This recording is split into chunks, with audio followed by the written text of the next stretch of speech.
Assalamualaikum warahmatullahi wabarakatuh. Yang terhormat Bapak Coach, Bapak Pemuji, serta Ibu Mentor, terima kasih atas waktu yang diberikan. Perkenalkan, nama saya Anik Mutamima Kurniawati dari Dinas Pangan dan Perikanan Kabupaten Mojokerto akan menyampaikan rancangan aksi perubahan dengan judul penerapan aplikasi SIPOL, Sistem Pendaftaran Pangan Online untuk Keamanan Pangan Segar Asal Tumbuhan atau PSAT. Jadi latar belakang pengambilan aksi perubahan ini adalah yang pertama adalah terkait peraturan perundangan yang ada 3. Yang pertama tentang tupoksi, tugas pokok dan fungsi organisasi, kemudian undang-undang peraturan pemerintah serta Permenpan 53 2018 terkait keamanan pangan itu sendiri. Kinerja keamanan PSAT di Dinas Pangan dan Perikanan Kabupaten Mojokerto memang selama ini belum terlalu optimal. Hal ini disebabkan karena belum adanya sistem pelayanan maupun rendahnya pemahaman konsumen terkait dengan PSAT. Sebenarnya potensi pangan segar asal tumbuhan di Kabupaten Mojokerto sendiri cukup besar. Hal ini memungkinkan aplikasi ini akan dapat berkembang ke depannya. Karena jumlah produksi tanaman, luas lahan maupun produksi pertanian di Kabupaten Mojokerto serta potensi usaha kecil yang berada di Kabupaten Mojokerto yaitu sebanyak hampir 100 lokasi sama sekali belum ada pendaftaran. Tujuan aksi perubahan adalah jangka pendek dan jangka menengah. Itu adalah yang jelas jangka pendek adalah dengan terbentuknya aplikasi SIPOL ini tersosialisasi kepada 18 penyuluh yang tersebar di Kecamatan Kabupaten Mojokerto serta implementasi pada 2 kelompok. Untuk jangka menengah, otomatis ketika jangka pendek saya hanya menerapkan di 2 kelompok, maka orientasi di jangka menengah dapat di seluruh wilayah Kabupaten Mojokerto sebesar kurang lebih 100 kelompok. Kemudian jangka panjang, hal ini adalah meningkatkan kinerja pemerintahan dan juga mewujudkan distribusi PSAT yang aman dan bermutu. Ini adalah struktur organisasi di Dinas Pangan dan Perikanan. Jumlah bidang ada 4. Jadi seperti yang saya sampaikan tadi terkait dengan kinerja organisasi, selama ini untuk tahun 2019 dan 2020 memang belum mencapai target untuk pengawasan dan keamanan pangan. Hal ini karena kurangnya dukungan dari APBD Kabupaten Mojokerto. Permasalahan yang ada dari sekian kompleksnya kondisi Dinas Pangan dan Perikanan Kabupaten Mojokerto dikelompokkan menjadi 5, kemudian menggunakan AKPL menjadi 3 di USG sehingga mengkerucut kepada satu permasalahan yaitu belum optimalnya sistem pengawasan keamanan pangan segar asal tumbuhan yang beredar di masyarakat. Dari penyebab masalah itu kemudian saya mencoba meramu dan menemukan akar penyebabnya adalah selama ini belum adanya sistem aplikasi yang mendukung kinerja dari PSAT. Solusinya tentunya adalah pembuatan aplikasi digital. Ini adalah aksi perubahan yang akan saya tindak lanjuti seterusnya, yaitu tentang SIPOL, Sistem Pendaftaran Pangan Online. Sebenarnya apa sih unsur positif dari SIPOL itu? Yang pertama yaitu memberikan nilai tambah bagi organisasi dan stakeholder. Jadi ketika aplikasi ini berada, maka meningkatkan fungsi kinerja organisasi, kemudian memudahkan akses pendaftaran bagi kelompok kecil PSAT. Kemudian yang kedua memiliki unsur kebaruan. Kita mempersiapkan era industri 4.0 di mana kita harus berbasis digital.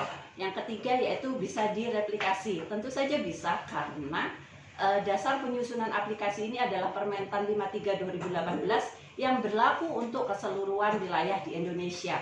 Sejauh ini aplikasi pendaftaran secara online belum ada di kabupaten dan kota, hanya berada di tingkat provinsi.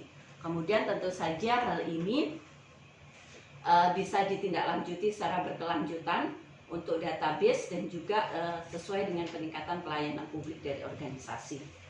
Tahapan kegiatan untuk jangkanya adalah jangka pendek ada 2 bulan, dimulai dengan konsultasi, kemudian rapat intern dari tim, penyusunan aplikasi, penyusunan modul, kemudian yang terakhir adalah di tahap implementasi. Karena keterbatasan waktu, sekali lagi saya sampaikan bahwa tahap implementasi nantinya hanya pada 2 kelompok usaha kecil PSAT yang nantinya insya Allah akan ditindaklanjuti untuk seluruh wilayah di Kabupaten Mojokerto.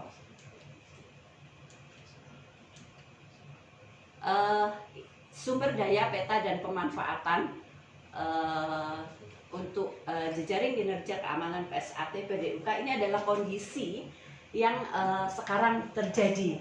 Jadi yang berwarna hijau adalah intern, kemudian yang berwarna orange adalah extern. Di mana hubungan intern dengan extern sejauh ini hanyalah pada hubungan formal.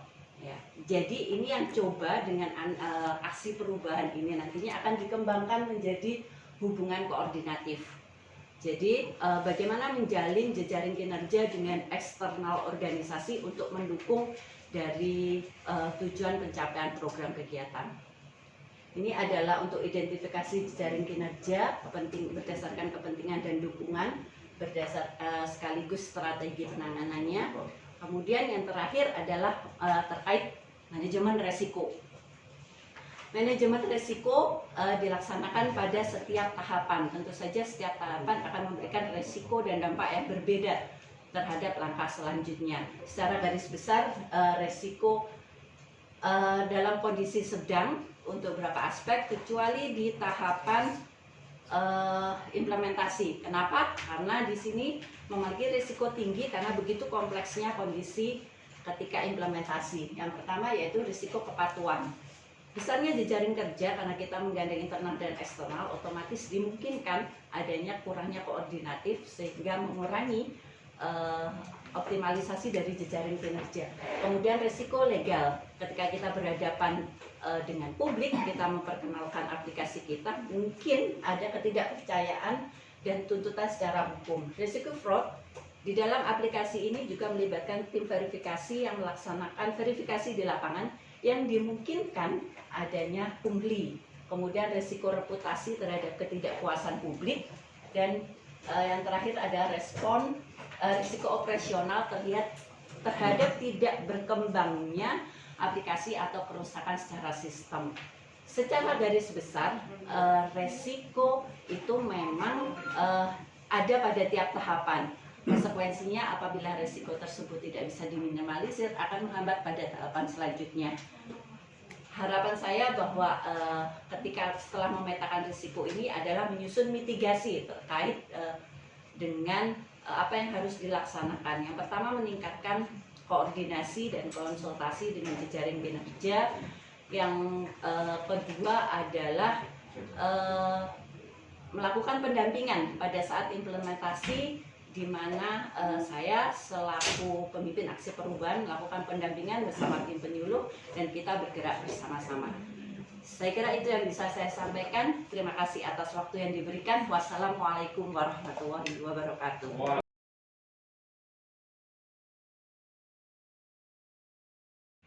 Assalamualaikum warahmatullahi wabarakatuh.